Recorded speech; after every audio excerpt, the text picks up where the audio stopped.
Tunku Syikpasi memiliki banyak karya selama hidupnya. Beliau adalah seorang ulama terkemuka di Aceh. Ia hidup pada abad ke-17. Semasa hidup banyak peninggalannya yang ditinggalkan, antara lain adalah masjid. Banyak masjid yang didirikan yang sampai sekarang masih menjadi bukti sejarah penting bagi khazanah hidup masyarakat Aceh, terutama di bidang spiritual. Sebagai sarana ibadah umat Islam, masjid ini menjadi suatu daya tarik tersendiri bagi para jamaah. Di mana masjid ini dibangun dengan gaya arsitektur klasik kuno, dengan tema Islam Parsia tempo dulu. Masjid ini letaknya di Gampong Tungu, Kecamatan Simpang 3 Pidi Aceh.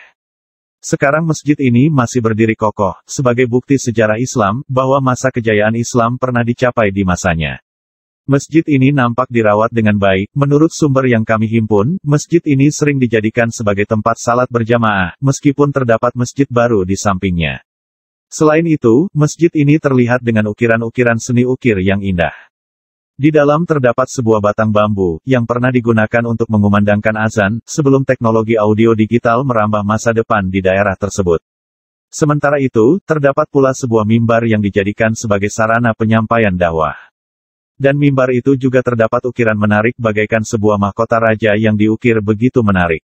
Masjid ini menjadi situs penting, sebagai saksi perjalanan sejarah kejayaan Islam di Aceh sejak abad ke-16 sampai zaman modern sekarang ini.